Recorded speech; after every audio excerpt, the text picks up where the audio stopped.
Ya, jadi tracing yang bisa kita lakukan sejauh ini itu baru 1:3. Sementara waktu keseharusannya dan instruksinya itu bisa 1:30. Tetapi berdasarkan kapasitas tenaga tracing kita yang ada di lapangan, insya Allah kita akan bisa mulai mengupayakan dengan 1:10 sampai dengan 20. Itu yang akan bisa kita lakukan. Dengan demikian itu pun maka artinya ada peristiwa tracing yang dilakukan per puskesmas itu sampai dengan 200 sampai 300 testing yang akan dilakukan. Itu kurang lebihnya seperti itu.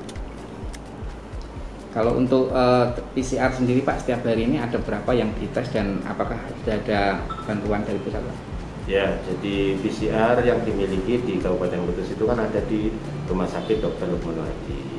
Ya, di tempo yang lalu karena demikian banyaknya kasus ya yang harus dilakukan pemeriksaan di sana di Rumah Sakit Dr. Lukman Hadi, maka Dr. Lukman Hadi pun merasa overload ya. Kemudian kita mengirimkan ke PCR di provinsi ya, provinsi.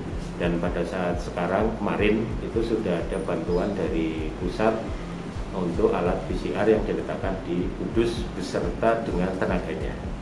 Nah, insya Allah harapannya mulai kemarin mestinya Senin itu sudah bisa beroperasi kurang lebih. Kalau RSU sendiri itu bisa sekitar 300, maka alat baru itu kan juga kurang lebihnya hampir sama 300. Jadi harapannya bisa per hari itu dilakukan pemeriksaan sebanyak 600.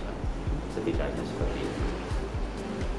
Pak, untuk perkembangan terakhir Pak COVID di Kabupaten Kudus, baik itu yang yang terpapar kemudian yang dirawat dan seterusnya Pak, itu berapa Pak?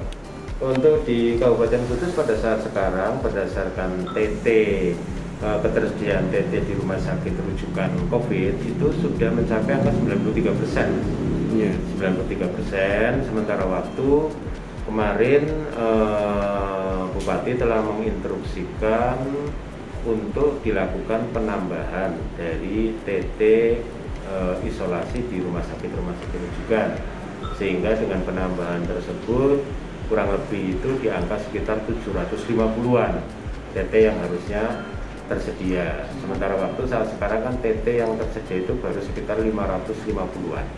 550, sementara waktu keterpakaiannya itu sudah di angka 93%.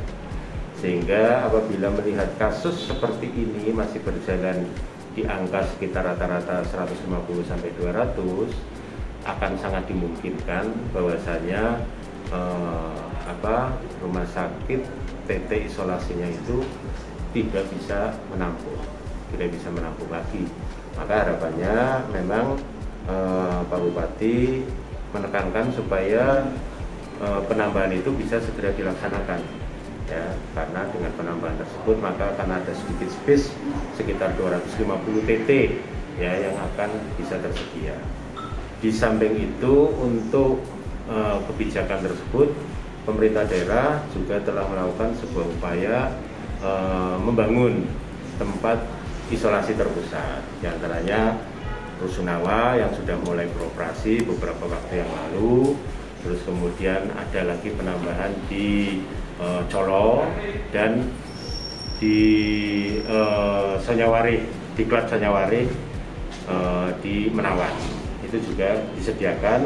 Kemudian juga dari kerjasama dengan pemerintah kecamatan, pemerintahan desa juga membangun tempat-tempat isolasi terpusat di desa.